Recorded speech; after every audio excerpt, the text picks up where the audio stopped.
เป็นไหนก่อนมาสารคามบ่เคยพอเคยเห็นหนาวเดือน4เดือน5นี่มันจะเกิดอาเพศอย่างเกิดแม่เวลาพี่ดอกมันนั่งมานี่แล้วเดี๋ยวหนาวเดี๋ยวพายุเป็นไหนสุขภาพร่างกายบ่ก็มันสิได้ไปจับตัวไม่นั่งมาสิ อย่างมันชิแล้วล่ะ ชื่อเลย มือนึง นี่ละมันเป็นอาเพศทีเดียวเนี่ย เพียงยังอีก มีตัวมันแท้ มันก็สอน อาเพศเพชรเทพมาได้ใส่เด้อเนี่ยมั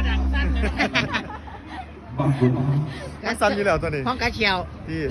กระเชียวกับฟัน เอาเงินจะเข้าเนี่ยเอาเงินไหน ใช่ยัง ซักเนี่ยสุดนั่น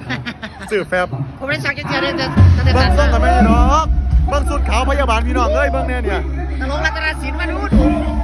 สุดขาววันผ่ามากกับปุ่นพูดอ่ะ พระเอกพ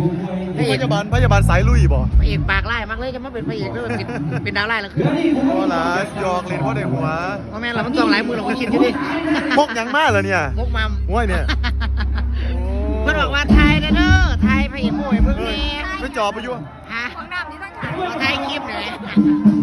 นางเอกตลก ว่าเดี๋ยวมาดอกพี่ นาง นา เอกตลกคือนากันที่สุดเนี่ยมาก นี่ก็ตลกด้วยกัน อันนี้ก็ตลกเนี่ย ก็คุณให้ข้างเนี่ยคุณให้ข้างให้ข้าง อันนี้โตโจกอันนี้บ่แม่นนี่อันนี้โลนี่